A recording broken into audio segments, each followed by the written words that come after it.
Good morning class. Welcome to our YouTube channel learns with Kundan. आज हम लोग बात करने वाले हैं बांग्लादेश जो है वो कुछ 6 महीना से बहुत ही उथल पुथल रहा है। बांग्लादेश में जो शेख हसीना की सरकार थी वो तख्ता पलट हो गई और मोहम्मद यूनुस को अंतरिम सरकार बनाने का न्योता प्राप्त हुआ और मोहम्मद यूनुस जो है वो बांग्लादेश के प्रधानमंत्री बने। पाकिस्तान जैसे धमाकों की आहट जो है वो बांग्लादेश में सुनाई पड़ने वाला है। बांग्लादेश आईएसआई की इशारों पे अब पूरा का पूरा काम कर रहा है। बांग्लादेश आईएसआई की नई नई प्रयोगशाला बना हुआ है। अब ये इसलिए कहा जा रहा है क्योंकि पाकिस्तान में आप देख रहे होंगे कि किस तरह से पाकिस्तान का पूरा वर्ल्ड में नाम आतंकवादी देश के नाम से जाना जाता है। पाकिस्तान में कुछ दिन पहले आप देख रहे होंगे कि आईसीसी चैंपियन ट्रॉफी जो है वो आगाज होता है, लेकिन वहाँ सभी देश पाकिस्तान खेलने के लिए नहीं जाते हैं, खास करके इंडिया, क्योंकि आतंकवादियों का अड्डा रहा है। और ये आतंकवादी संगठन को बनाता कौन है? तो पूरा का पूरा संरक्षण जो प्राप्त है वो आईएसआई का संरक्षण प्राप्त है। आईएसआई जो है वो पाकिस्तान की खुफिया एजेंसी है और इसी इसी के द्वारा जो है पूरा का पूरा संरक्षण जो है मिलता है आतंकवादी संगठनों का। पाकिस्तान में 100 से ज़्यादा आतंकवादी संगठन है और ये बम धमाका जैसे कार्य, विस्फोट करना, टेररिस्ट बनाना, टेररिस्ट को ट्रेनिंग देना, ये काम करता है और संरक्षण आईएसआई का रहता है। उसी तरह से बांग्लादेश जो 1971 में बना और उससे पहले जो है वो पूर्वी पाकिस्तान हुआ करता था और आपका 1971 में भारत के सहयोग से बांग्लादेश को बनाया गया। वही बांग्लादेश आज भारत को आंख दिखाने का काम कर रहा है और ये भी कर रहा है कि भारत का जिससे थोड़ा सा दुश्मनी रहता है उससे ये हाथ मिलाने का काम कर रहा है। आप समझ सकते हैं कि बांग्लादेश जो है पाकिस्तान से हाथ मिलाया और आईएसआई के इशारों पे काम करने लगा।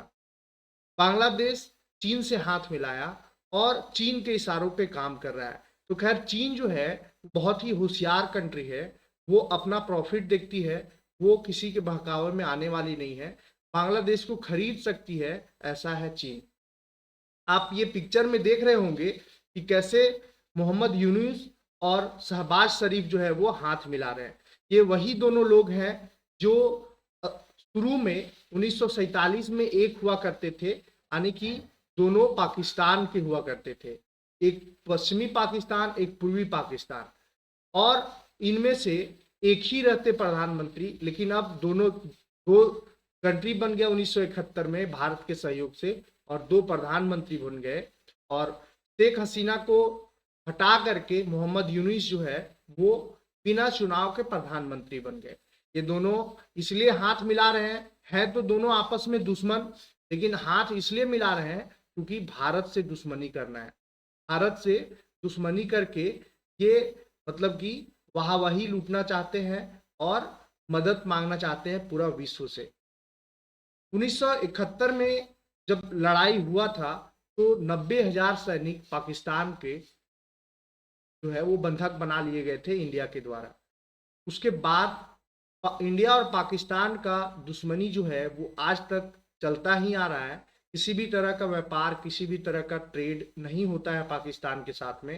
बांग्लादेश पड़ोसी देश है भारत का और हम लोग इनसे ट्रेड करते थे, लेकिन मोहम्मद यूनुस के आने के बाद ये अलगाववादियों से हाथ मिला रहे हैं, आईएसआई से हाथ मिला रहे हैं। ये आतंक का नया ठिकाना बनते जा रहा है बांग्लादेश। तो इनसे भी अब लगता है कि इनको भी सबक सिखाना ही होगा। ये इंटर सर्विस इंटेलिजेंस जो है वो खुफिया एजेंसी है पाकिस्तान का, और यही इसी को शॉर्ट में आईएसआई कहते हैं। और ये खुफिया एजेंसी खुफिया का काम ना करके ये आतंकवादी संगठन को संरक्षण प्रदान करती है, आतंकवाद को बढ़ावा देती है और ये आतंकवाद के थ्रू अपने पड़ोसी देश भारत पे और अब पहले तो भारत में ही अब ये परेशान होकर के अफगानिस्तान पर भी हमला करवाती है और पहले अफगानिस्तान में ये आतंकवाद का ठिकाना बना करके पाल पोस करके आतंकवादियों को बढ़ावा दिया था। अब ये वही आतंकवाद से परेशान ये देश पूरा वर्ल्ड से भीख मांगते नजर आ रहा है। आईएसआई जो है वो खुफिया एजेंसी का काम कम करती है और आतंकवादियों को बढ़ावा ज्यादा देती है। ये आपको पिक्चर दिख रहा होगा, भारत में पुलवामा हमला का ये पिक्चर है। पुलवामा हमला में ये जो हमला करवाया गया था वो पाकिस्तान के द्वारा ही करवाया गया था और डायरेक्ट इनडायरेक्ट रूप से आईएसआई का हाथ था। ये सभी को जगजाहिर है, पूरा वर्ल्ड को जगजाहिर है। तो ऐसा संगठन जो अब नया बांग्लादेश पर प्रयोगशाला बना रही है। ये आपको ट्रेन दिख रहा होगा पिक्चर में, यहाँ ये पटरियों को उड़ा करके पूरा का पूरा 100-200 लोगों को मौत के घाट उतारने वाले आतंकवादी संगठन है जो पाकिस्तान में ये हुआ था। हाल ही में अभी आप देखे होंगे कि वहाँ ट्रेन जो है वो हाईजेक हो जाता है। बांग्लादेश में इस्लामिक कट्टरपंथियों के बढ़ते प्रभाव और आईएसआई के दखल से हालात चिंताजनक है और मोहम्मद यूनुस की अंतरिम सरकार चरमपंथ को संरक्षण दे रही है, जिससे देश पाकिस्तान की राह पर आतंकवाद की ओर बढ़ रहा है। बांग्लादेश में इस्लामिक कट्टरपंथियों के बढ़ते प्रभाव ने क्षेत्रीय और अंतर्राष्ट्रीय सुरक्षा के लिए गंभीर चिंताएं खड़ी कर दी है। जिस तेजी से चरमपंथी संगठनों को समर्थन मिल रहा है, उससे साफ संकेत मिलते हैं कि बांग्लादेश भी जल्द ही पाकिस्तान की राह पर चलते हुए आतंकवाद का गढ़ बन सकता है। पाकिस्तान की खुफिया एजेंसी आईएसआई ने जिस तरह अफगानिस्तान में जिहाद को फैलाया और उसके नतीजे में पाकिस्तान को रोजाना बम धमाकों का सामना करना पड़ रहा है, उसी तर्ज पर अब बांग्लादेश को भी आईएसआई एक नया ठिकाना बना रहा है और बांग्लादेश आईएसआई का नया ठिकाना है और वहां आतंकवाद का प्रयोगशाला बनते जा रहा है। शेख हसीना की सरकार के पतन के बाद अंतरिम प्रधानमंत्री मोहम्मद यूनुस के नेतृत्व में कट्टरपंथी ताकतों को खुलकर संरक्षण दिया जा रहा है। यूनुस सरकार ने जमात ए इस्लामी जैसे संगठनों पर लगे प्रतिबंध हटा दिए हैं। मतलब आप ये समझ सकते हैं कि जमात ए इस्लामी संगठन आतंकवादी संगठन है बांग्लादेश पर, जो प्रतिबंधित संगठन है। जैसे ही मोहम्मद यूनुस का सरकार आती है, ये जमात ए इस्लामी पे प्रतिबंध हटा दिया जाता है, जो हिंदू अल्पसंख्यकों पर हमले और भारत विरोधी गतिविधियों के लिए बदनाम रहा है। जमात इस्लामी जो है वो भारत विरोधी संगठन है। वहाँ जो बांग्लादेश में हिंदू रह रहे हैं उन पे ये हमला करने के लिए जाना जाता है। यही नहीं, इन संगठन की छात्र शाखा इस्लामी छात्र शिविर को भी राजनीतिक समर्थक मिल रहा है। यह चिंता का विषय है कि ऐसे उग्रवादी संगठनों को अब मुख्य धारा की राजनीति में लाने की कोशिश हो रही है। आप स्थिति तब और चिंताजनक हो जाती है जब सरकार में चरमपंथी विचारधारा के लोगों को उच्च पदों पर नियुक्त किया जा रहा है। बांग्लादेश में जो आतंकवादी संगठन के चीफ हुआ करते थे, उनको अब बांग्लादेश के सरकार में उच्च पोस्ट पे गृह मंत्रालय के सचिव और जितने भी उच्च मंत्री हैं उनके पीए और मंत्री पोस्ट दिया जा रहा है।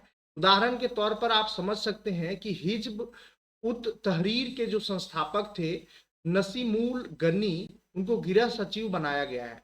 यह वही व्यक्ति है नसीमुल गन्नी जो वैश्विक इस्लामिक खिलाफत की पैरवी करता है। इसके अलावा मोहम्मद महफूज आलम को विशेष सहायक बनाया गया है, जो एक कट्टरपंथी इस्लामी शासन की स्थापना का समर्थन करता है और अल्पसंख्यकों के खिलाफ भड़काऊ बयान देता है और वहाँ के जो अल्पसंख्यक हिंदू अल्पसंख्यक हैं उन पर कहर ढाता है, उनको मारता है, पीटता है, उन्हें प्रताड़ित करता है।